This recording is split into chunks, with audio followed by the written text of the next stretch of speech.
Good evening, everyone, and thank you so much for joining us today for this wonderful showcase of student achievement and work. Before we begin, I would like one of the two directors of the Create Centre, Professor Michael Anderson, to start us off by saying a few words about Create and to acknowledge the country on which we meet from various actual geographical places today. Thanks, Claire. I'd like to add my welcome to Claire. Thank you for all participating. Thank you for the presenters this evening. Really looking forward to what promises to be an amazing showcase. Really looking forward to hearing some of the great ideas that I know will leap out of most of you. Look, I just want to begin by acknowledging country, and I want to acknowledge that I'm and the University of Sydney are on the traditional land of the Eora Nation. And I want to recognise their continuing connection to land, water and culture. If you'd like to acknowledge the country that you are on, please feel free to do so in the chat box. I also want to acknowledge the traditional owners of the country on which you are on and pay respects to their elders past, present and future.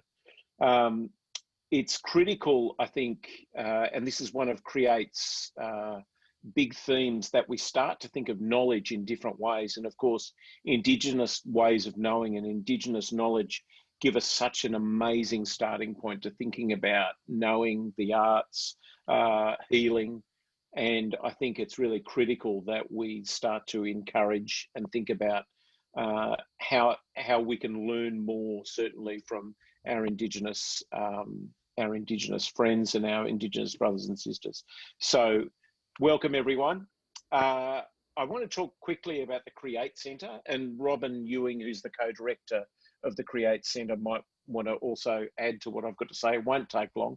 The Create Centre has been developed to actually think about and advocate for and research the way that the arts and creativity can work in education, can work in health, and can work in well-being. And really today and tonight's event, which is one of three I think we've had this week, is one way that we can really start to get the word out that arts and creativity are absolutely critical in the way we start to reimagine health and reimagine education and well-being. And so some of the projects that we're going to see tonight sit right within the kind of triangle that I'd like to think about between kind of arts, education, health. And I'm really fascinated to see what's going to come up in that triangle.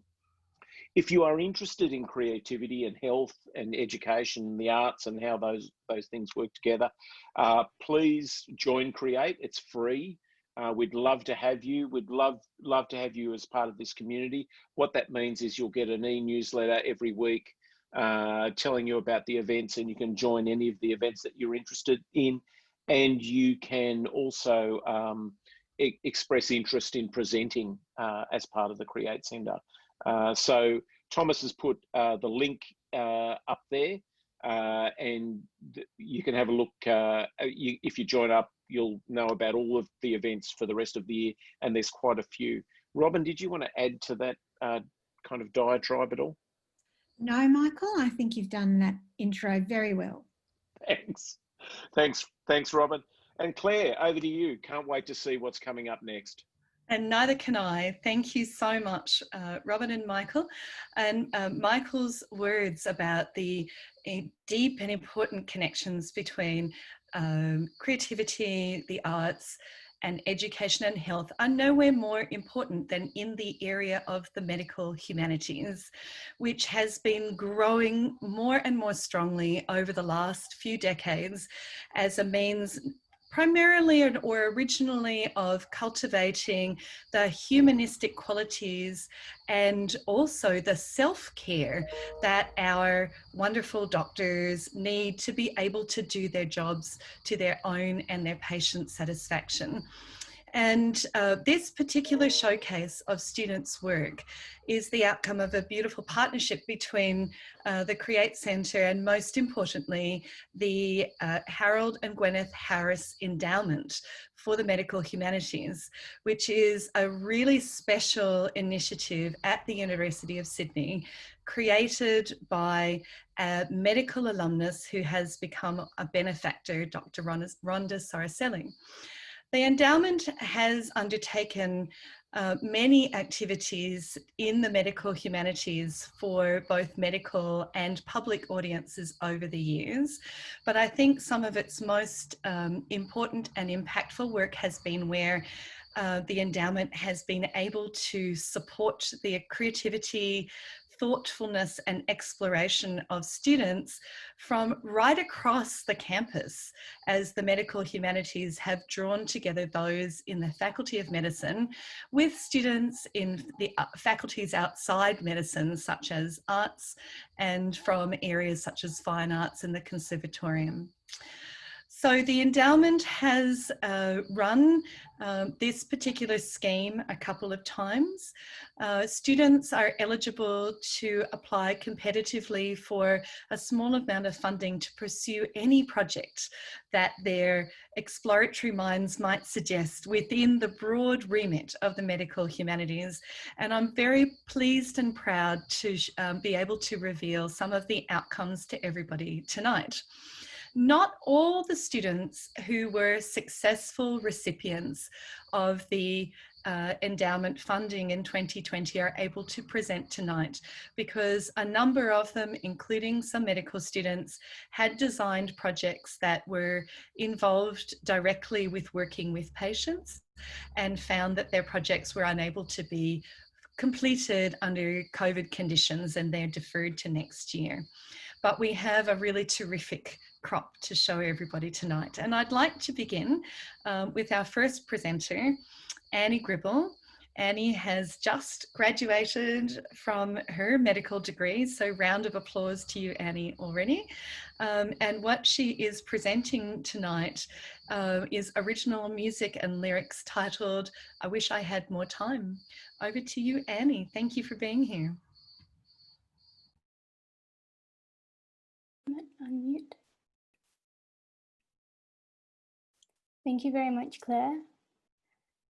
And let me just begin my presentation. It is a great pleasure to be able to present my project to you today. For those of you who don't know, I received a Harris Student Prize to support the creation of an original song about the patient experience of cancer diagnosis. I managed the project and co-authored the lyrics.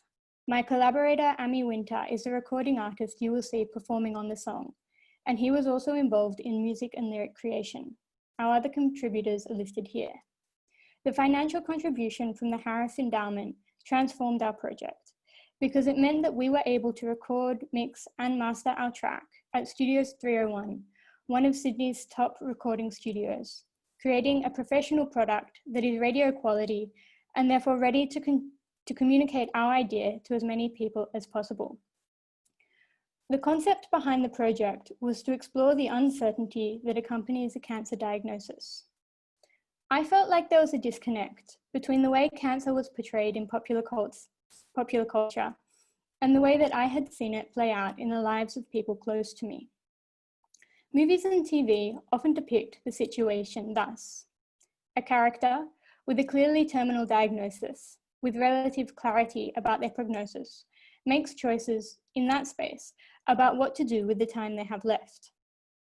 It is a very compelling story, but so many real modern experiences of cancer don't fit that script or even approximate it. The famous time left to live, the prognosis that is the basis for everything that follows, is actually so often so much more uncertain. I have seen people I know navigating this strange space, trying to make choices in the dark about whether to undergo another round of treatment, trying to make choices, during coronavirus of course, about whether to ask daughters to travel down from Queensland.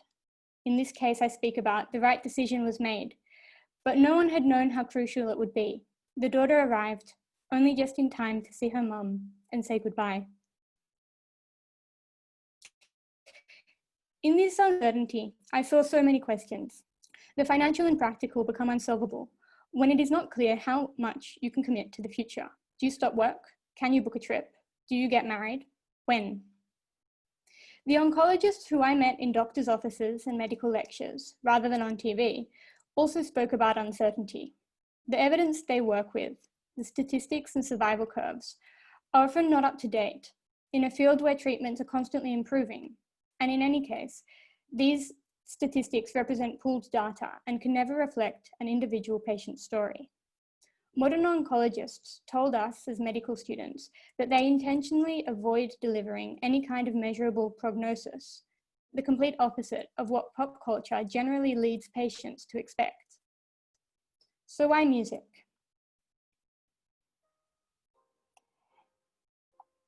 I'll admit that it is an unexpected way to reinterpret a survival graph, but it was the right way to tell this story.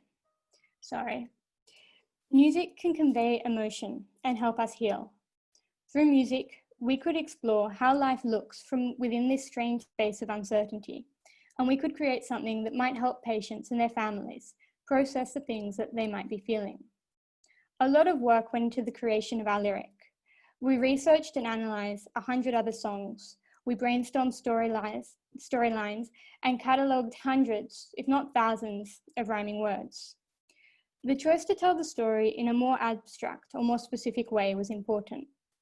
It not only influenced the genre that we would find ourselves in, but also the use of a more abstract lyric resonated better with the space of uncertainty. Our creative process resembled a constant looping of trial and error and new attempts. In a modern format song, you do not have long to tell your story, and every move counts. In our first verse, we introduce our characters and their situation, and we use questions to evoke both uncertainty as well as the fear of loss. How many hours do we have, my love, before we run out of time? How many times will you kiss me and say that everything will be all right?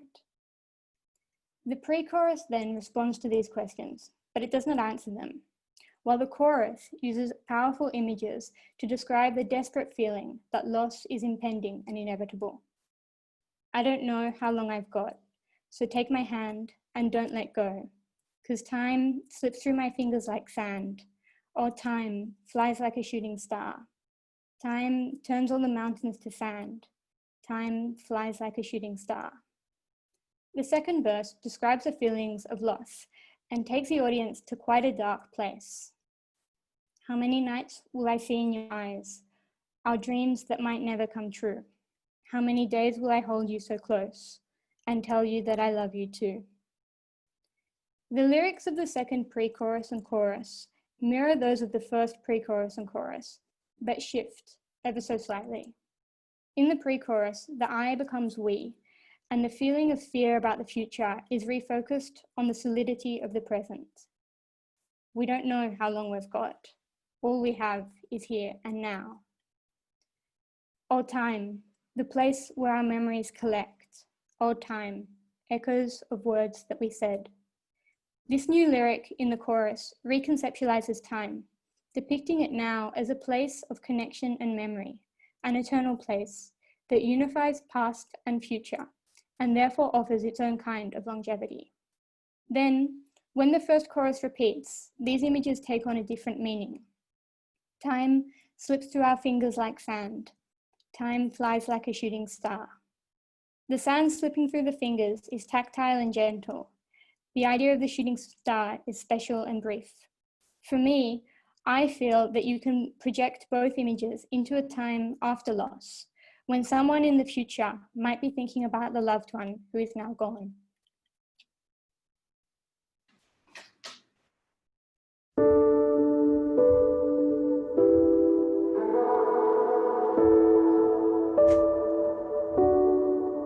How many hours do we have, my love, before we run out of time? How many times will you kiss me and say that everything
Thank you so much, Dr. Grivell. Thank you. A very moving project, and as it happens, I have a friend recovering from the surgery that removed her lymph nodes as we speak. So it was, all of your talk immediately was enormously resonant for exactly today for me. Thank you. Thank you for sharing. And I'm delighted for us now to move from one writer to another. So let me now welcome Edda Gunaiden. Edda is studying international politics and international relations and has the beginnings of a PhD thesis very much in that area, but she is also a writer, and I'm particularly excited to hear more about what her Harris Prize project has been about, because a little of her work has recently been shared as part of the Making Effect, which is a project undertaken by the Arts Health Network New South Wales, ACT, that explores the power of the creative arts in supporting all of our resilience through this very difficult year that began with bushfires and progressed into the challenges of COVID-19. So welcome, Edda. Thank you so much. Is this an okay volume? Can everyone hear me okay? A little louder for my taste, or Okay. a little higher? Okay, I will go for both higher and louder. Is that any better? It is, it is. Thank you, Edda. Thanks, Claire. Yeah, before I begin, I just want to echo the others in acknowledging that I'm joining today from Gadigal land. As with every other place on this continent, sovereignty was not ceded over this land. And I also want to note that given the nature of our discussion today, or at least what I'm going to discuss, it must be acknowledged that many of our health systems criminalize Aboriginal people who experience significant discrimination in the healthcare system and are often routinely denied healthcare, as we've observed from some notable recent Aboriginal deaths in custody. So I try to always keep that at the front of my mind when I'm thinking about medical discrimination. And I also want to thank Claire and Thomas for their support throughout the year and their work to produce this event. And then I might also briefly introduce myself a little bit more. So as Claire mentioned, I'm an early career scholar and an essayist. And I tend to do these things quite separately. My academic work is concentrated in the field of international relations.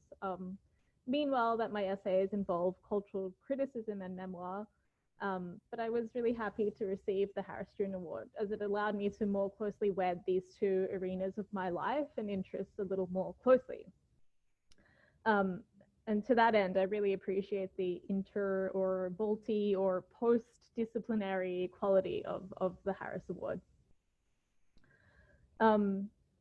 So yeah, my writing practice centers themes including class and class mobility, intergenerational trauma, and diaspora.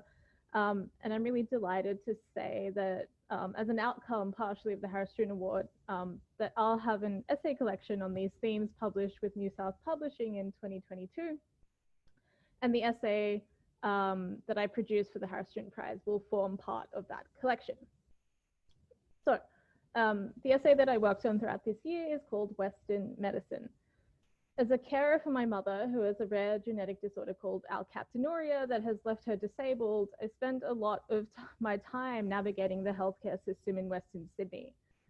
Some of you may know about the sustained lower health outcomes achieved in the West of Sydney. These are intertwined closely with race and class. People living in Western Sydney are 1.5 times more likely to develop diabetes than in other parts of Sydney, and 2 times more likely to die of heart disease. 10 to 20% of Mount Druitt and Blacktown residents live within a kilometre of a takeaway for food, but do not have access to a supermarket in the same distance. So large parts of the area are food deserts functionally. Across several measures, rankings regularly suggest that 5 out of the bottom 6 hospitals in New South Wales are located in Western Sydney. Most recently and alarmingly, some of you may have seen that 20 obstetricians working at Blacktown Hospital have threatened to resign in the face of 4 unexpected neonatal deaths at that hospital in the past 18 months. This news has triggered a review from the New South Wales Health Chief Obstetrician and the Clinical Excellence Commission. Blacktown Hospital is the hospital that I was born at, actually, and it is one of the most under-resourced and overcrowded in Sydney. The issue that I found myself wanting to unpack in this essay is that the problems faced by some of the people in this region are complex, actually more complex than elsewhere, and often intergenerational in nature. To take an example from my own family, which is at the heart of this essay, although it also braids others' experiences alongside mine. My mother was born in Turkey and suffered, as a child, physical abuse that triggered epilepsy in her childhood. Following another assault at age 17, she found herself having to get married and have a child, and this marriage was also physically violent. She then divorced, remarried, and migrated here, having me in 1993 when she was 39 years old. By this time, she'd had debilitating chronic pain for almost a decade from severe arthritis and unexplained joint degeneration. She's also been severely mentally ill my entire life, with PTSD that often sent her into blind rages. I grew up basically in medical centers as she underwent test after test, complaining of various generalized multi-systemic symptoms. Although she was genuinely ill, the unexplained nature of her illness seemed to manifest in severe health anxiety, which applied to her children too. So I also underwent test after test as a child, partially spurred by my mother's memory of her favorite brother dying of undiagnosed stage 4 cancer in his early 20s. My upbringing could be characterized as abusive, and I watched myself and my sisters develop mental illnesses as a consequence. My older sister developed schizophrenia, my other sister trichotillomania. I also watched as these illnesses were difficult for my family to understand, both due to lack of good quality health information in community languages, and given the stigmatization of mental illness that sometimes occurs in migrant communities. My mother was finally diagnosed after 2 decades of practitioners telling her she was fine with that rare inherited genetic disease called alkaptonuria in 2018. Her use of painkillers recently has also reignited her epilepsy. And as her health advocate, I find it very difficult now to find her good quality pain relief that does not involve simply providing her with dangerously addictive opioids that don't work via long-term use. And I could go on and on and on and on, but in the interest of brevity, basically, I've been wondering for a long time about how all of these things have augmented each other and have intersected with one another. My mother's experience of abuse, her undiagnosed chronic pain, and how that contributed to a continuing cycle of abuse in my family, and the role played by a healthcare system unequipped to cope with all of these needs, as well as often being designed to mistrust or disregard the pain of women and brown and Black people. So that is the context, and I'll just read a brief excerpt. Months after my mother is diagnosed, she continues to repeat the refrain that the Blackness in her soul made its way into her bones. SN had texted her something along these lines: "İçin siyahı kemiklerine geçmiş." After my mother had insisted on sending my sister the images of her discolored joints, made brittle by a buildup of homogeneic acid. "Don't text her," I'd warned. "She's not well and she's going to say something to upset you." But my mother had. I wonder if her preoccupation with Blackness represents a later in life realization that she has hurt and harmed us, whether she feels some guilt. Now my mother blames the doctors who failed to diagnose her sooner, although I insist it might not have made a difference. There is no cure for alkaptonuria. "I knew something was wrong with my body," she repeats. "I knew it. Ama hiç kimse beni dinlemedi. Bana inanmadılar. They didn't believe me." Although I try to insist to her that it's nobody's fault, if only so that she lets go of her anger, I wonder if I also deserve a share in some of that rage. I've had things taken from me too. The answer to the question of what sort of parent she might have been without her disease, for example. That depends on determining the exact limits of the causal power of chronic pain, a counterfactual I could fill with whatever content I wanted.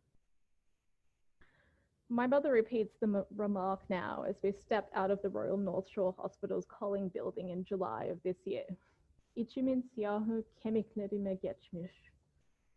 My mother didn't feel listened to by the orthopedic surgeon, who in the office had laid her down and inspected her like a warm carcass, rotating bits of her body and disregarding her complaints about how little she had to live for, how she couldn't brook the idea of another surgery this year, how she wasn't sure she could get through 4 more joint replacements. The surgeon had ignored her broken English and turned to his assistant and murmured, "So no surgery then," and dropped into his chair at his desk, muttering concluding remarks into his tape recorder. I suppose I could admire he recognized the limits of his use. No surgery, no surgeon. My mother had lain there prone, unconscious that the examination had ended until I had snapped, "Can she get up?"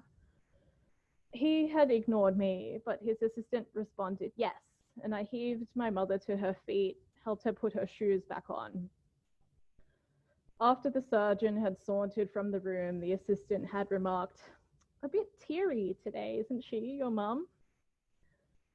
I'd explained about her anti-epileptic medication and her neurologist's unwillingness to take her suicidal ideation seriously enough to put her on something else.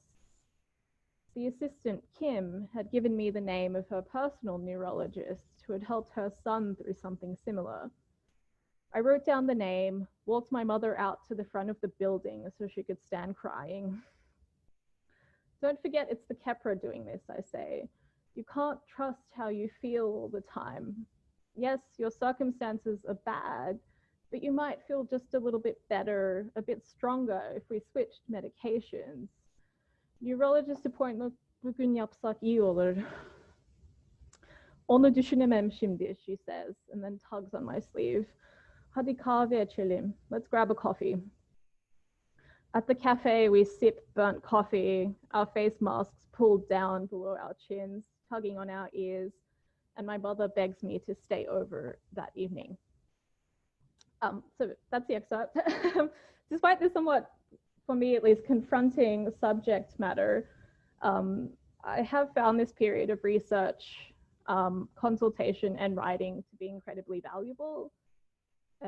This award has helped me to acquire a book deal, and this essay in particular was noted by the publisher as one that they're highly interested in light of recent publication of successful books on women's experiences with healthcare. There is a clear market and appetite for these works that broadly fit into the medical humanities, and my essay, which forms part of a broader collection, adds a, in my opinion, much needed focus on communities facing other types of intersecting marginalization, for example, cold status, low SES status, being from Western Sydney, etc. Because these themes are often so close to the chest and so wedded to lived experience, as I was saying earlier, I find the arts as a format to be a very rich and valuable outlet for unpacking these issues, as well as a quite a therapeutic one for not just me, but also all of the communities involved in this. So yeah, that's it. Anna, you are a force. Thank you so much for sharing that work with all of us. And I can say that from the beginning, I've always been drawn to the part of the medical humanities that provokes, that confronts, that uses literature and the power of writing, the visual arts, to bring us closer to the things that we care about, as much as empathy with individual patients, but an empathy that incorporates a fierce commitment to social justice, to understanding the structures that produce ill health at the beginning and that deserve our alliance. And I mean that with a capital A, our solidarity in the face of illness. So thank you very much for so powerfully bringing all of that in front of us as part of what we accomplish by having, as you say, this fantastic capacity to bring so many different disciplinary perspectives together. And I don't think we would have gotten it so sharply without your commitment to politics and international relations sitting behind in the analysis behind the writing. From politics, of course, where can we go but to philosophy? So may I now introduce James Hall, who is in the 5th year of an arts law degree. Certainly, I'm not sure if it features philosophy, but certainly has included that. And James is going to bring a very different aspect of the humanities to the medical humanities, which is that incisive analysis provided by philosophy. Thank you so much, James. Thanks, Claire. I'll just share my screen.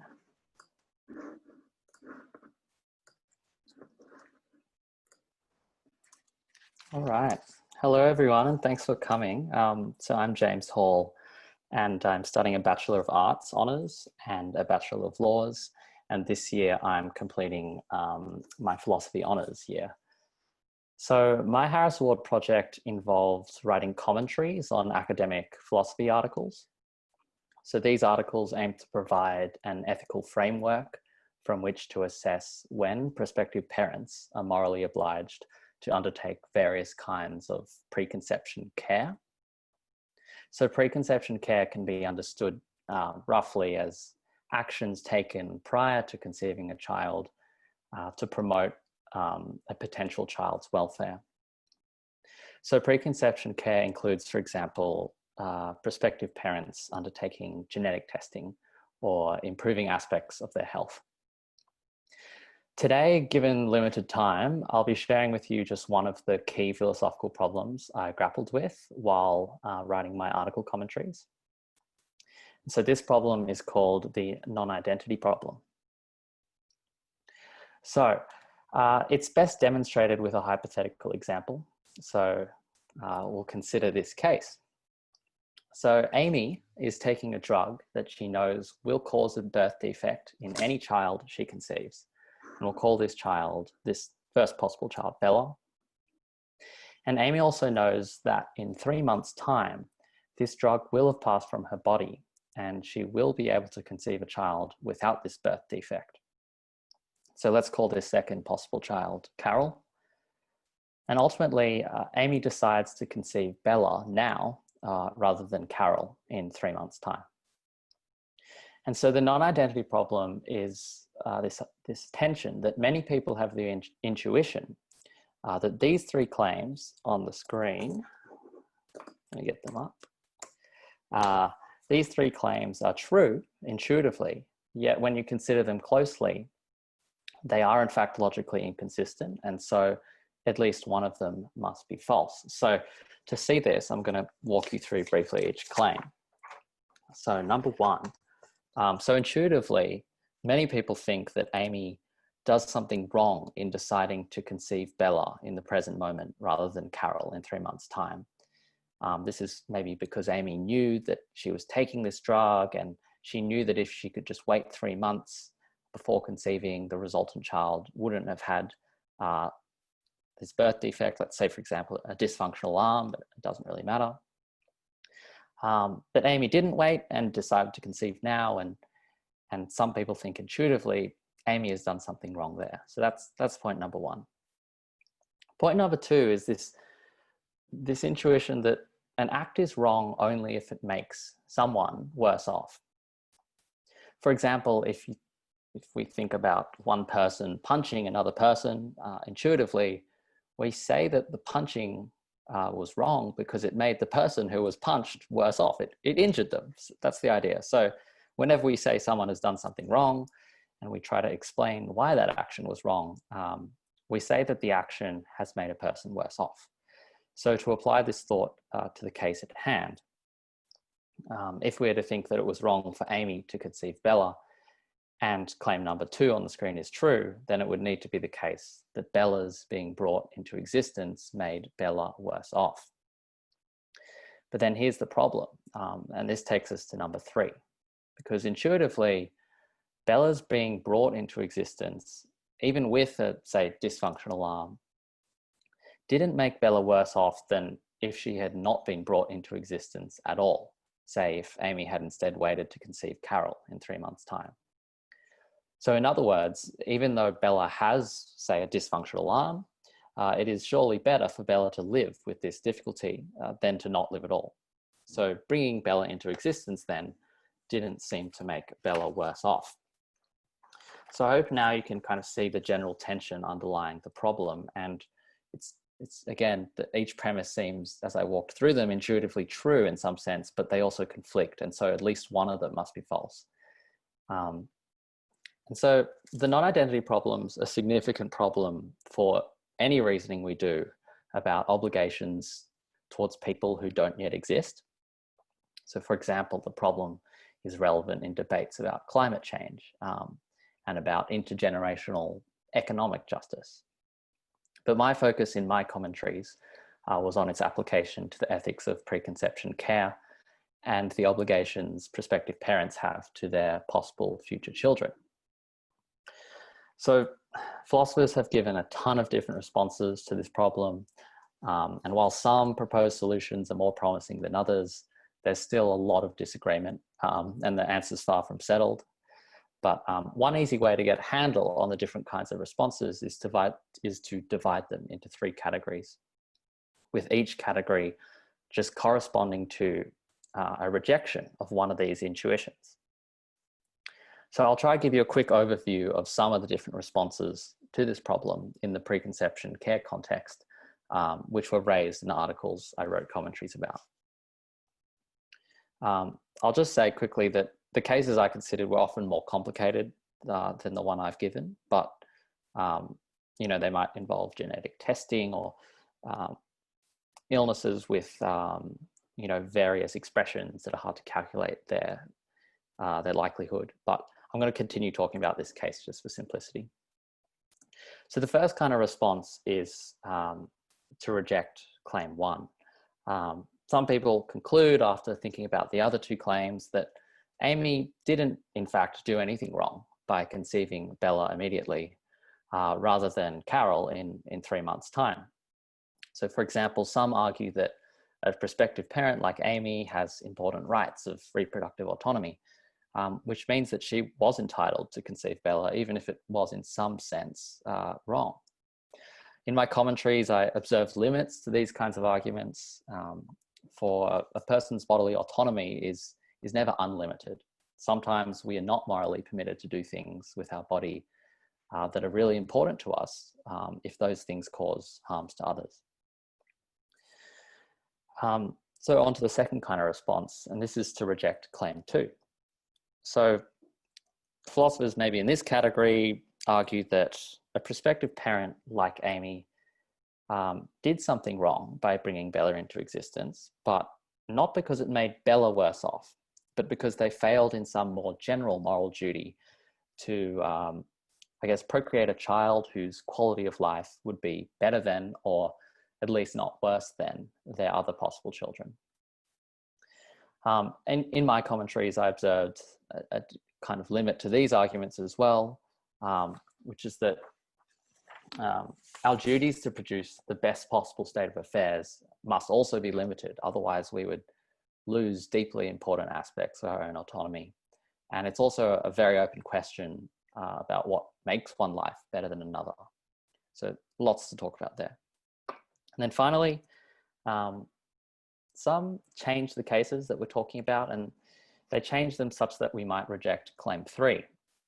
So they argue that while Bella wasn't made worse off by being brought into existence with, say, a dysfunctional arm or a minor, what we might call a minor or less severe condition, there are some conditions that are so severe that it might be better not to be brought into existence with them. So, for example, some say that it would be better for a child not to be born at all if they have a really serious case of, say, Tay-Sachs disease or Canavan's disease, meaning that the child only lives for a couple of years, and throughout that time, they suffer an immense pain. And so here I drew on a variety of disability rights critiques to point out difficulties in deciding which conditions are those that make life worse than non-existence. And yeah, we need to be very careful in saying that various conditions are of that sort, because it has the potential to be deeply disrespectful. So clearly there are many unanswered questions here, and there's a lot more work to be done. But I hope that gives you a snapshot of some of the key ideas that I grappled with while writing my commentaries. So I thought I'd just finish with a few reflections about the Harris Award and my experience about it. I think the Harris Awards are an extremely valuable initiative for supporting interest in and research in medical humanities. And this is especially so in the face of ongoing threats to university funding, which may limit opportunities or deter some from studying medical humanities in a formal university context. So in particular, I think that bioethics, so the general area of study that my project was in, the study of ethical issues relating to medicine and life sciences, is a very important area of interdisciplinary research within the medical humanities. And this is because the ethical issues arising from the way we use our bodies, something so fundamental to ourselves, are pressing in themselves, but also because of the, I guess, very rapid development of medicinal technology in recent decades, and no doubt into the future. I really enjoyed the Harris Award because it allowed me to develop my skills in and understanding of bioethics. In the last few years, I've gradually developed an interest in bioethics through my work and my study at the intersection of philosophy and law. But it was only with the financial support of the Harris Award that I was able to find space and resources to pursue this interest in a substantial way. During the project, I really benefited from the academic supervision of Professor Ainsley Newson and Dr. Kate Mackay in Sydney Health Ethics. They provided several rounds of feedback on my work, including through many Zoom discussions and detailed written comments. I think their feedback really enhanced my understanding of certain bioethical concepts, but also helped me develop very transferable philosophical argumentative skills and writing skills. So I'd like to thank them for their generous support and for making the Harris Award a really rewarding experience for me. And finally, I'd like to extend that deep thanks to all of those people behind the scenes who've made this opportunity possible through the Harold and Gwyneth Harris Endowment for the Medical Humanities. It was a very enriching experience for me, and one that I'll definitely be recommending to other students. And I'd love to enjoy the support of the Harris Award again in the future. And I look forward to applying for the Harris Award again in future years. So thanks very much. Thank you so much, James. And thank you for your words. That too reminded me of another element to the medical humanities that I really like, and it is that really rigorous, intellectually demanding, incredibly highly powered, thoughtful orientation that also can be brought into our engagements with medicine. And I think it's one to the taste often of so many doctors and medical students who are such extraordinarily high achieving, very scholastic people. And the opportunity to drive that critical thinking power is really, really valued when people have access to it. So thanks so much for your words on that particular dimension. Now, I think at this point in time, my run sheet says that it's time for a little bit more music. And in some ways, the next presentation by Natalie Nicholas, who's from the Conservatorium of Music and who's also undertaking a PhD in an area that I think is only going to grow and become more and more important in the years to come, which is music in the context of health services and healthcare. Welcome, Natalie. I think we'll be thinking back to Annie Gribble and her presentation while we connect the threads through to what you have to offer us. Thank you so much, Claire, and it's been fantastic to hear all the other presentations, so well done to everyone. Hi everyone, I'm Natalie Nicholas, and I'm a music composer undergoing a PhD that explores music composition, emotions, and healthcare. My project associated with the Harris Award was an idea to enable me to record, master, and release an album of 10 pieces for piano trio, which is an ensemble of piano, cello, and violin, which consists of music for emotional evocation, specifically to enable calm and catharsis in listeners. My work revolves heavily around a toolbox of compositional techniques that I coined in my master's studies that are based on established psychological principles of emotional evocation and that enable composers to pointedly evoke specific emotions in listeners. Using this toolbox, I wrote 10 works for calm and catharsis, and thanks to the wonderful, generous grant from the Harris Foundation, I was able to pay some world-class Australian performers, namely the Muses Trio, they're a fantastic trio of performers, to workshop the album, hire a wonderful audio engineer, Jeff McCann, and a studio space over 2 days to record and master the works. And I think similarly to a lot of people, and aside from the presenters here today, COVID was a huge spanner in the works for us, and there were all these complications. So I was really, really grateful to actually be able to virtually achieve what I wanted to achieve with this project and get it done. These works are being used in my doctoral studies as tools for the everyday person to self-manage their emotions. Initially, the album was going to be associated with my work with a group of children with Tourette's, but because of this year and the climate we're in, that had to change. And I felt that, you know, in the climate of COVID and this unprecedented space where everybody's struggling with headspace, or a lot of people are struggling with headspace, to aim this album at the layperson or, you know, medical professionals, whoever might need to self-manage their stresses, might be pretty a poignant idea. The works form a part of a bigger study of mine also that looks into how to use music as a tool for calm, catharsis, and distraction in healthcare settings.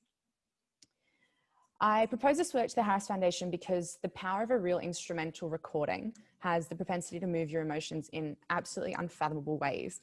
And without their generosity, I couldn't guarantee that my work would see a life beyond the score, which is the composer's plight.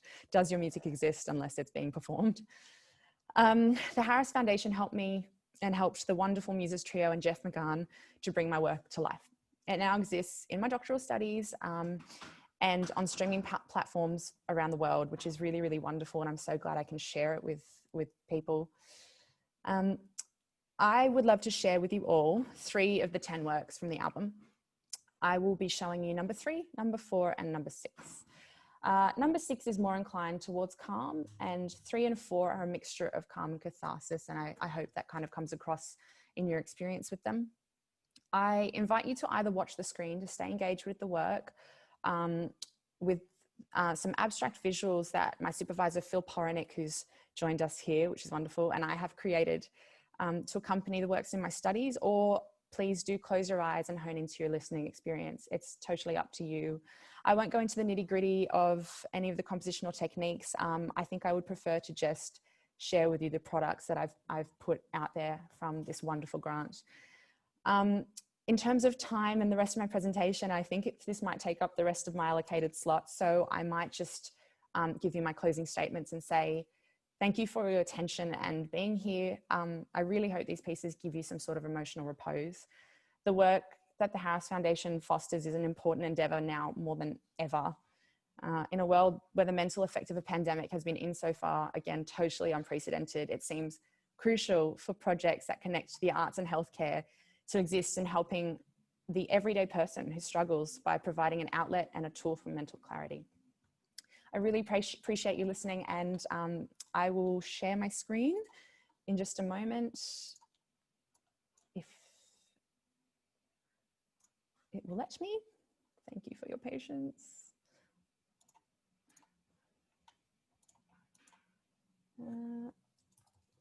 Just bear with me, I'm on a brand new laptop today, so.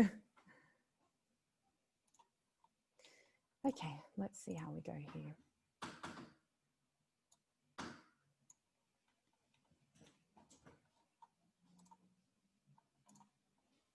Can you see my screen? Yes, we can. Wonderful. So the next test will be sound. Sorry, one more time. Okay, so without further ado, here is number 3.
Okay, and we will go into number 4.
and number 6.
Thank you very much, everyone, for listening.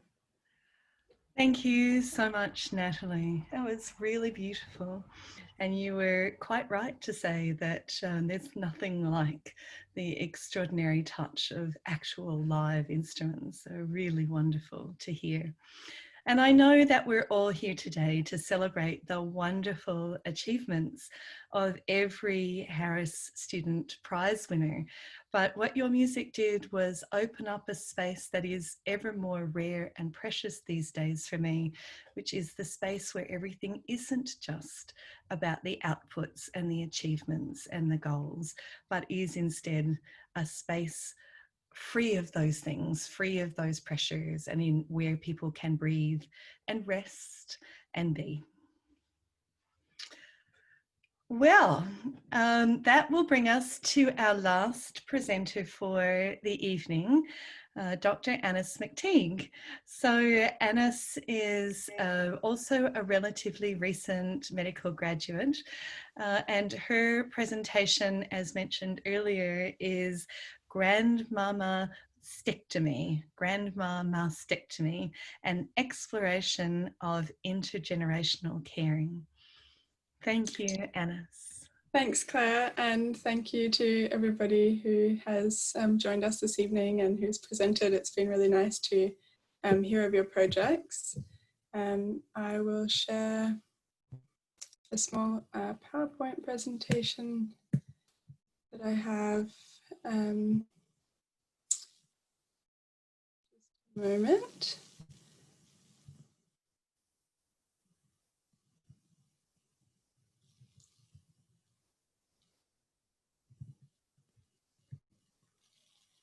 Great. Can you all see that?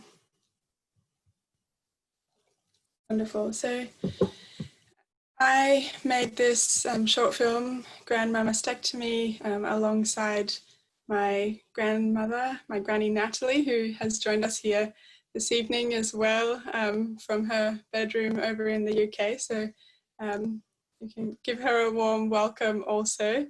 And I'm here to tell you the story behind it. So I grew up in a single parent family due to my father's debilitating borderline personality, sorry, not borderline personality disorder, bipolar affective disorder. And we were 8 children, and sort of care and attention were in a way luxuries for us. However, my granny Natalie, who used to send us parcels from over in the UK, and photographs of flowers that she'd grown in her garden, and make expensive telephone calls, check in on us. She was really my primary attachment figure throughout my childhood, and a deep well of spiritual wisdom and joy, a true practitioner of the divine. So this is her.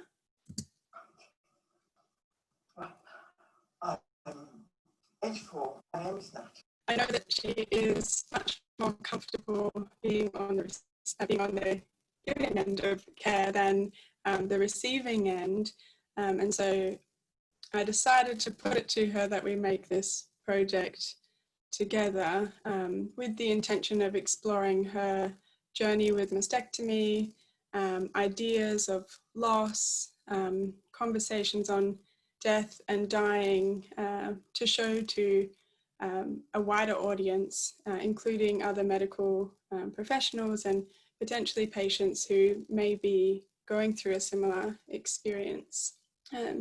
So I flew to the UK to be with her through that process, pre and post mastectomy, and then we followed up on that subsequently with what I like to call the 21st century caregiving via video calling technology, which I'm very grateful for in the light of the current COVID-19 pandemic. So these are excerpts from the film that we have made together. Just a warning, there is, this film does contain non-sexual nudity as well as graphic representations of illness. So if that is something that you would rather not see, please close your eyes or turn off the screen for a moment.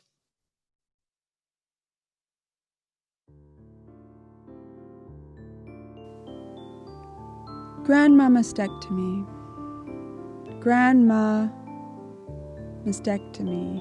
Grandma mastectomy is an open exploration of shared human experiences of family, illness, intergenerational caregiving, and ideas of loss, all of which play out in multifaceted planes of body, mind, and soul. This work was achieved thanks to the Harris Endowment for Medical Humanities, supporting the fertile confluence of medicine, humanities, and the arts.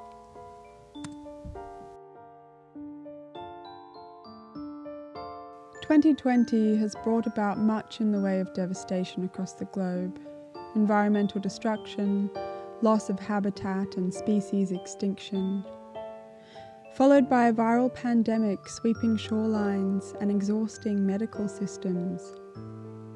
Then the exposure of 21st century slavery and unexplained deaths in forced labour camps and within the justice systems of the current economic superpowers.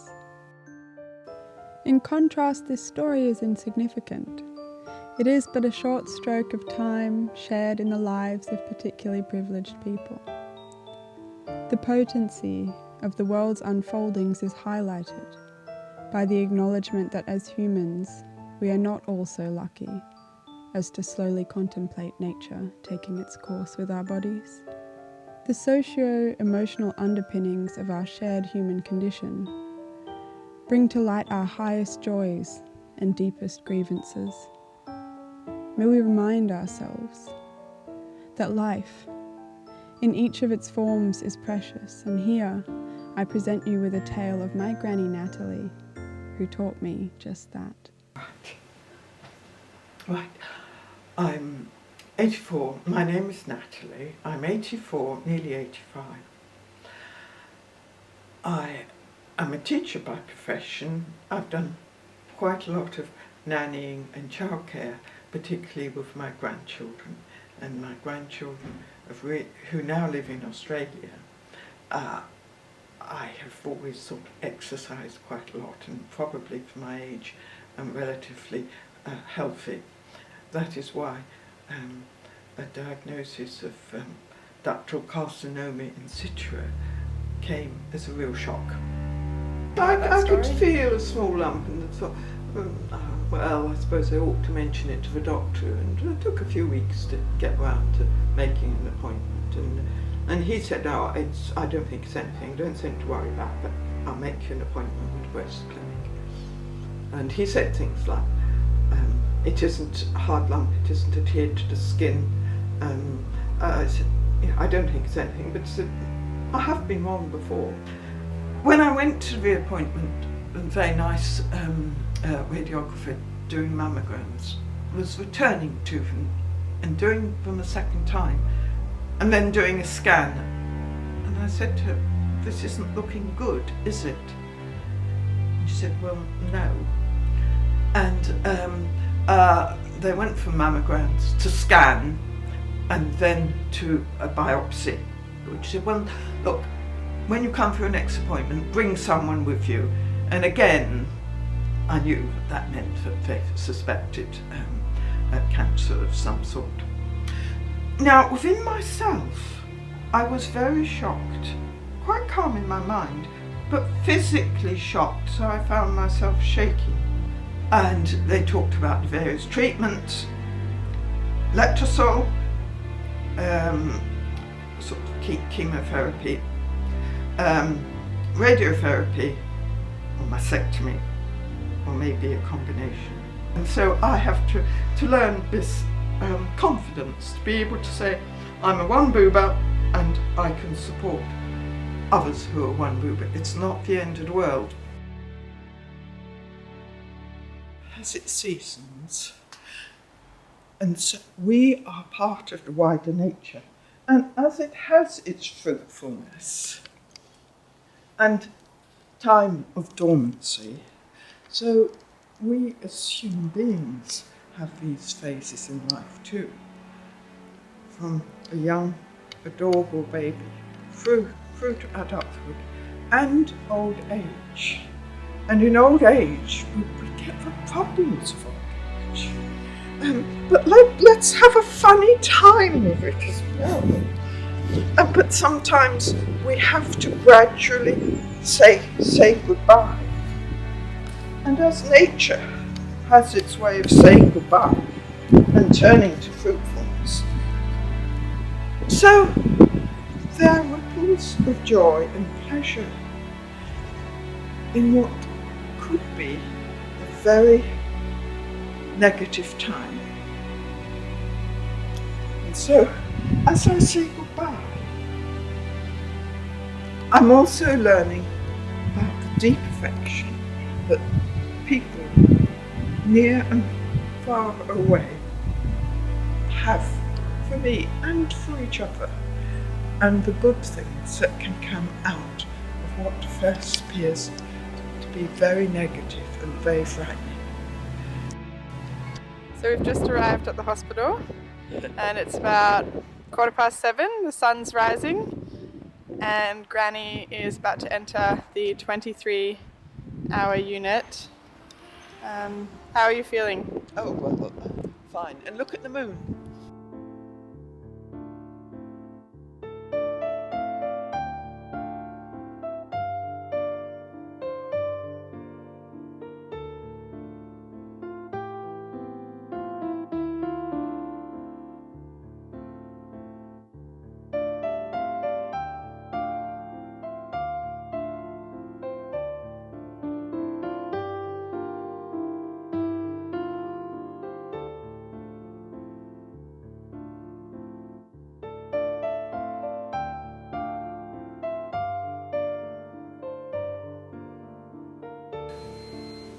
winter will lead to spring. Each second cells die, turn over, regrow, and at some level this regrowth is what resulted in her loss.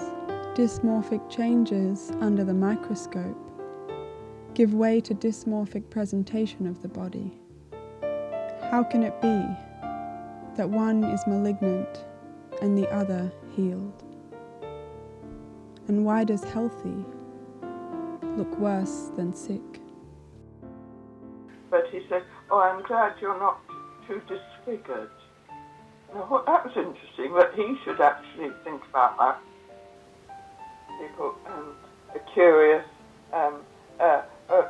drawn to having a look to understand it, and at the same time, not wanting to stare. Being a one boob, but do I stand out as having a deformity? At a very deep psychological level, it affects how you feel and how others feel towards you.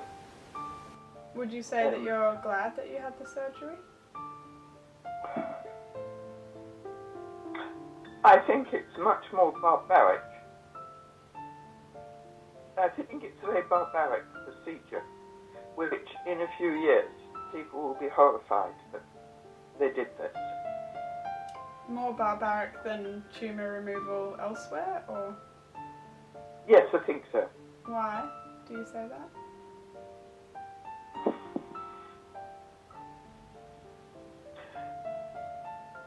I can ask myself that question. I think because it impinges on your personality as a woman. In the current social climate, breasts and womanhood are noted to be separate, one denoting a physical phenotype, and the other the shared experiences amongst women, be they breasted or otherwise.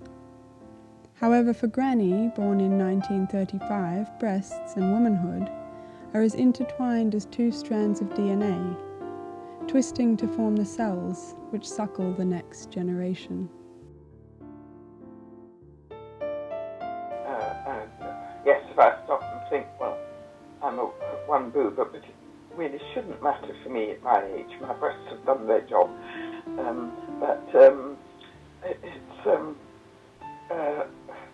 It's about being a woman. We can't deny that there's a deep psychology to do with our sexuality.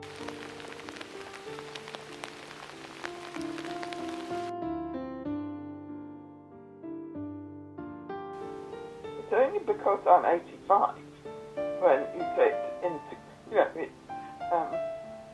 but it doesn't deny I'm still a woman. My breasts speak about their breasts.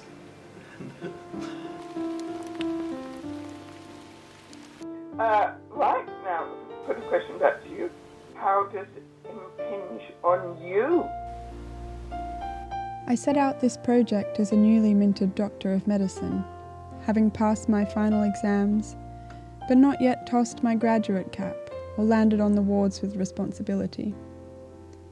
This opportunity to explore care sat nestled between two worlds, not yet tainted by the daily grind of shift work, discharge summaries and phone consultations with time-poor registrars. I was offered a unique insight into the patient experience that I continue to carry within throughout my first year as a doctor. I've learned the value of continuity of care. People need care, they want care. So I like the continuity of that. Yeah. The deep gratitude that patients have for nursing staff. We chose this photo and the flower to make a thank you card to the breast clinic, which I'm enormously grateful for. Just so kind and understanding of what someone might go through. That patients are people outside of their illness.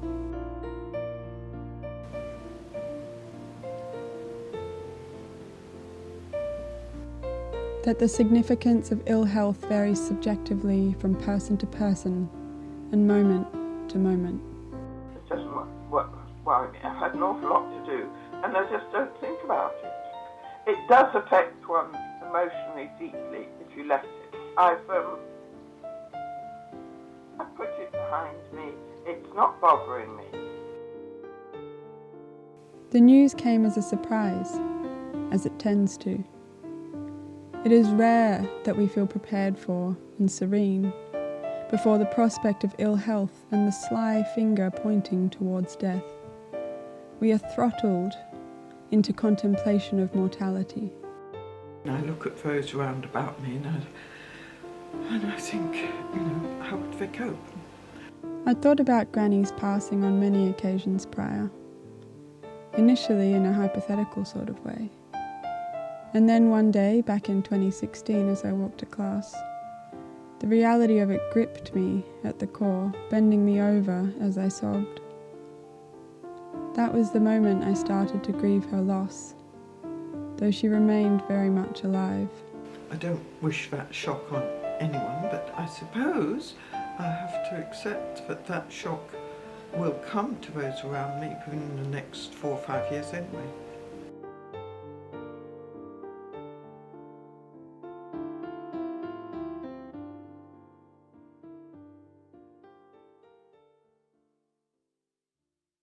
I remind people of the stages of mourning. Disbelief, it hasn't happened. Then terrible sorrow and anger, pointed maybe unjustly at the medics or damagingly at the person themselves. If only I'd been there, Granny would have lived for another 40 years or so. Oh, nonsense. As the spirit slowly fades, from washing, the dishes, the laundry, your body, to washing colours of the liquid crystal layer and backlight on an LCD screen, I am one step closer to losing you.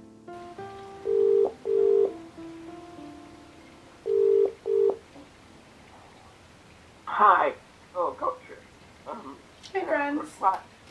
I can't actually see you. Sorry? I can't see you just yet. Is that me or you?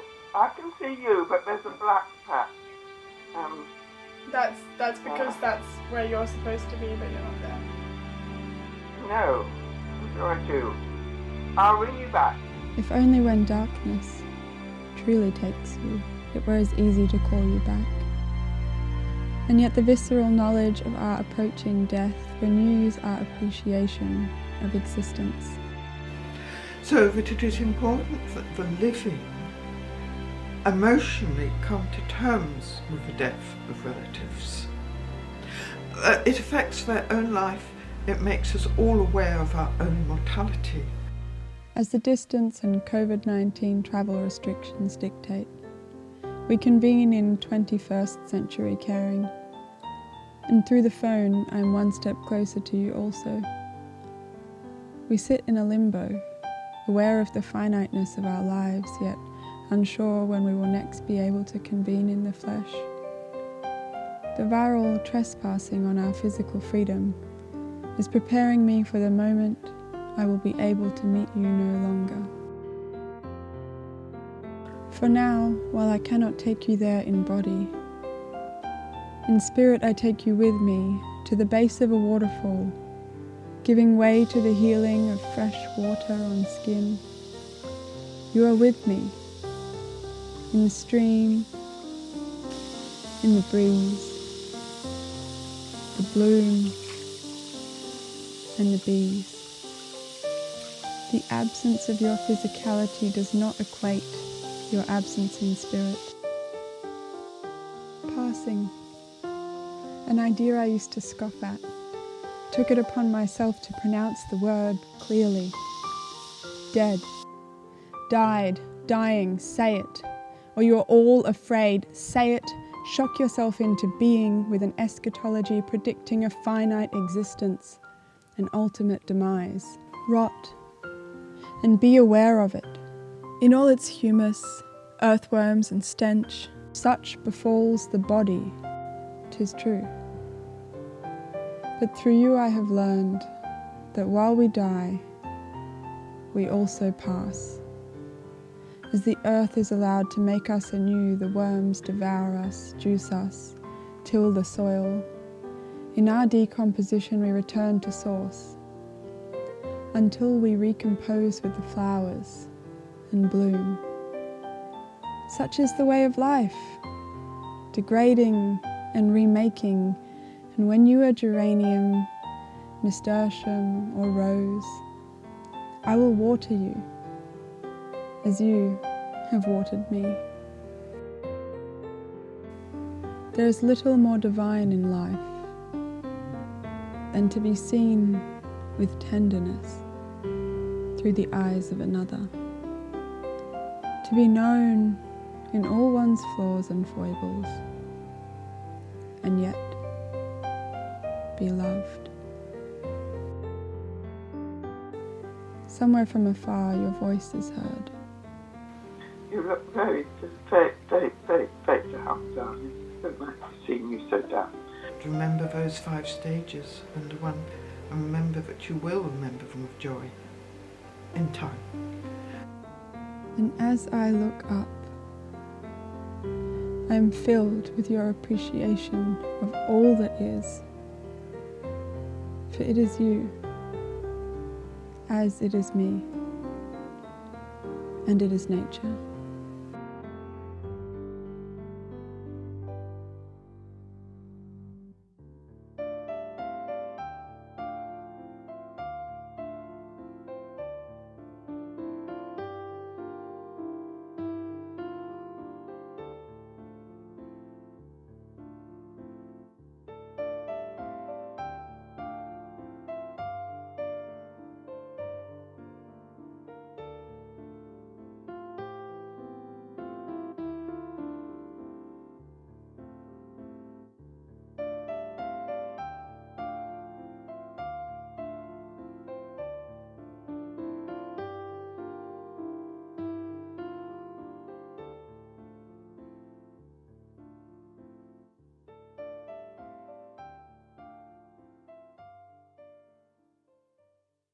Annis, I'm sorry that the technical difficulties have gotten in the way here, because the images are just wonderful and they're absolutely making me smile.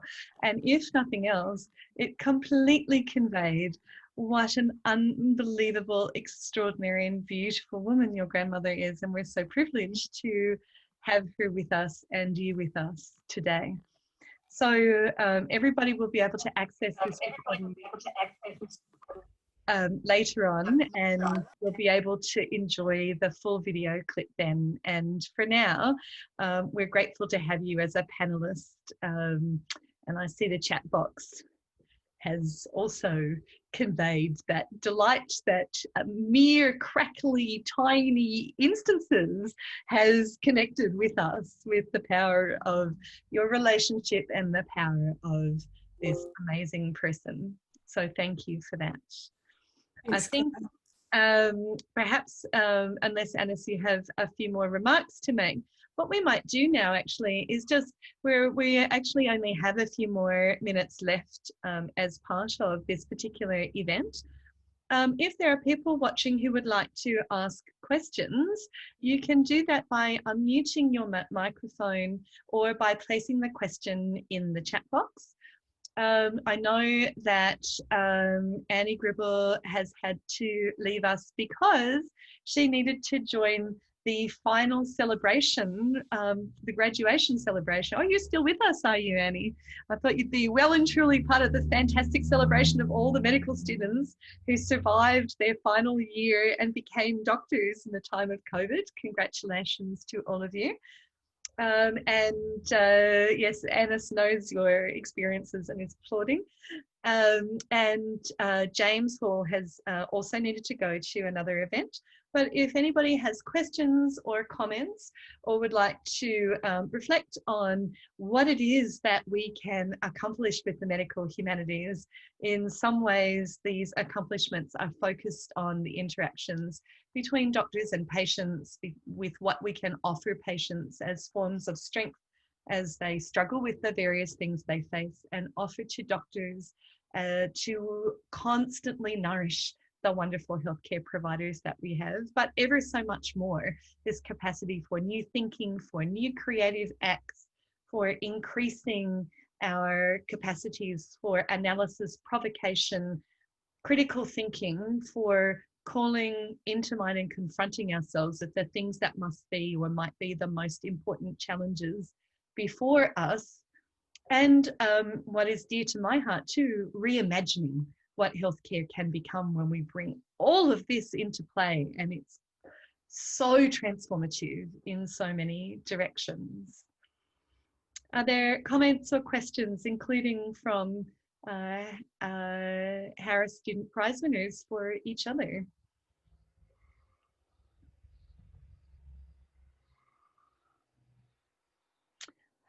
If there aren't comments and questions, then what I would really like to do is say thank you to everybody.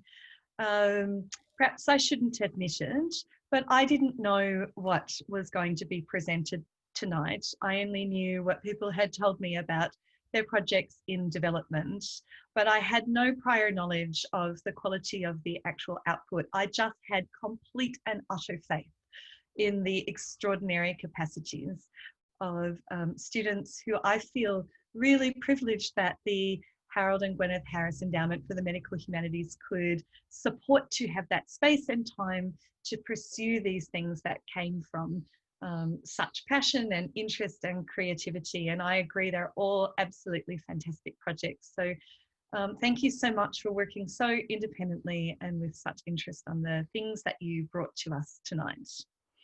Thank you to our audiences for joining us. And I hope that you're all inspired to think about where the medical humanities might take you or the people that you know or your own networks into the future. Thank you to Thomas, presiding angel and organizer and technical whiz for the Create Centre, and to the Create Centre for enabling us to share these works so much more broadly than we otherwise would have done.